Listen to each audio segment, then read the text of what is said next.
যে নবী সাল্লাল্লাহু আলাইহি সাল্লাম রিসালাত দিন কার কাছ থেকে পেয়েছেন? কার কাছ থেকে? আল্লাহর কাছ থেকে। এবং নবী সাল্লাল্লাহু আলাইহি সাল্লাম আল্লাহর কাছ থেকে যে দিন পেয়েছে ওই দিনটা তারপরে কারা পেয়েছে? সাহাবায়ে কেরামদের কাছ থেকে দিনটা আবার কারা পেয়েছে? তাবেঈনদের কাছ থেকে কারা আবার পেয়েছে? তাবেঈন। তারপরে তাবেঈনদের কাছ থেকে আল্লাহ রাসূল সাল্লাল্লাহু আলাইহি ওয়াসাল্লাম যে রিসালাত আল্লাহর কাছ থেকে পেয়েছেন সেটা কারা পেয়েছে? সালাফ আসলাফ। যারা সালাফ এবং আসলাফদের কাছ থেকে দিন নেয় তারাই মূলত যে সালাফি, তারাই মূলত সালাফি। আর যারাই সালাফি তারাই হচ্ছে আহলুল হাদিস। যারাই সালাফি তারাই হচ্ছে আহলুল হাদিস। আর আহলুল হাদিসরাই একমাত্র সঠিক পথে রয়েছে। হানাফিদের মত হচ্ছে ইমাম আবু হানিফা যেটা বলেছে সেটা মানব নাকি? আর আমাদের মাসলা হচ্ছে যেটা সালাফগণ, আসলাফগণ, সাহাবীগণ, তাবেঈনগণ যেটা রাসূল পাক সাল্লাল্লাহু আলাইহি সাল্লামের কাছ থেকে শুনেছেন সেটা আমরা কি মানব? সেটা আমরা সহিহ হাদিসে আছে এখানে হাত বাঁধার কথা। কোথায়?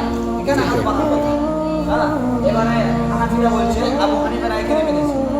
তো আবু হানিফা যদি বলে কিয়ামতের দিন যে আমি কাউকে তো বলিনি যে এখানে হাত বাঁধতে হবে। আবু হানিফা বলছেন এটা সাহাল হাদিস ও মাযহাব। সহিহ হাদিস ও কোরআন হচ্ছে আমার মাযহাব। আল্লাহ রাসূলের সহিহ হাদিস ও কোরআন হচ্ছে আমার মাযহাব। যদি আমার কথা সহিহ হাদিসের কোরআনের সাথে না মিলে তাহলে তোমরা দেওয়ালে ছুঁড়ে মারো। হানাফিরা বলছে আল্লাহ নিরাকার, আর আবু হানিফা বলেছে আল্লাহ কি আছে? আকার আকৃতি আছে। আল্লাহ নিরাকার? আল্লাহ কি নিরাকার? আল্লাহ নিরাকার হতো তো আরশটা অত বড় কি করছে? খালি পড়ে আছে নাকি? নাকি আল্লাহ যদি নিরাকার হতো তাহলে প্রথম আসমানে কি করে এলো? তো সালাফগণ আসলাফগণ আকীদা মানহাজ হচ্ছে আল্লাহ আকার আছে, আল্লাহ আকার আছে। এবং আমরা সেই মানহাজে রয়েছি, আমরা সেই মানহাজে সেই আকীদাতে রয়েছি। তার জন্য আমাদের কি বলা হয়? আহলে হাদিস অথবা সালাফ। আহলে হাদিস অথবা সালাফ মানে আমরা সালাফগণের কাছ থেকে দিন নিয়েছি। আমরা কোনো মানুষের ব্যক্তিগত বানানো দিন নিইনি। সালাফগণ তো মূর্তি পূজা করেননি, সালাফগণ তো কবর পূজা করেননি, সালাফগণ তো পীর পূজা করেনি। হ্যাঁ, সালাফগণ তো সাধারণ গণতন্ত্র করেনি। সালাফগণ বা সাহাবীগণ কিভাবে নেতা নির্বাচিত করেছেন? রাসূল সাল্লাল্লাহু আলাইহি ওয়াসাল্লাম যখন মারা গেলেন তারপরে সমস্ত বিদ্যুৎ সাহাবীরা বসলেন কাকে রাষ্ট্র ক্ষমতায় রাখা যায়। তারা ইলেকশনের মাধ্যম দিয়ে, ভোটের মাধ্যম দিয়ে কি করেনি? ভোটের মাধ্যম দিয়ে তারা নেতা নির্বাচন করেনি। তারা কিভাবে নেতা নির্বাচন করেছে? সিলেকশন মানে চুনেছেন যে না এই আজাদ ব্যক্তিটা ভালো আছে, না এই ব্যক্তিটা ভালো আছে, এই জ্ঞানী ব্যক্তি আছে। বিজ্ঞ জ্ঞানী মানুষেরা তাকে কি করেছে? চুনেছে। তারা এই গণতন্ত্রের নাম দিয়ে মানুষ হত্যা করে তারা রাষ্ট্র ক্ষমতায় বসেনি। তাদেরকে মানুষ যাদেরকে চেয়েছে, হ্যাঁ মানুষ যাকে চেয়েছে সে ক্ষমতায় বসেছে। যে ব্যক্তি বলে আমাকে ক্ষমতায় বসাও, তাকে ক্ষমতায় বসানো যাবে না। আমি বলছি আমাকে নেতা বানাও, তাকে নেতা বানানো যাবে না। আমাকে মসজিদের কমিটি বানাও, সেক্রেটারি বানাও, সভাপতি বানাও। দায়িত্ব চেয়ে যে ব্যক্তি নেয় তার দায়িত্ব কি থাকে না? বরকত থাকে না। আর যে ব্যক্তিকে জোর করে দায়িত্ব দেওয়া হয় যে না তোমাকে বসতে হবে, সেই ব্যক্তির দায়িত্বে আল্লাহ তাআলা বারাকা দান করে।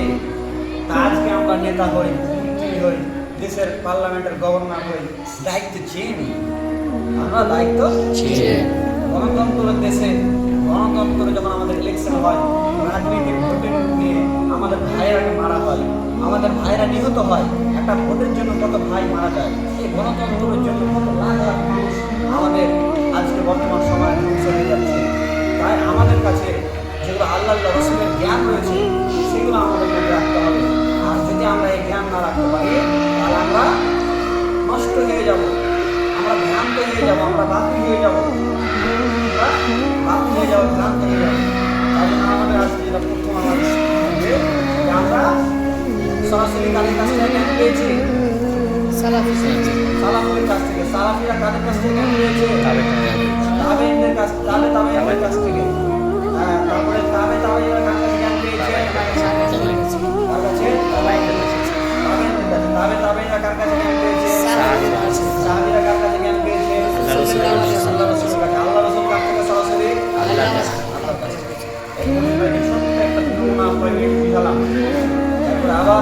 ইনশাআল্লাহ পরবর্তীতে জানা হবে।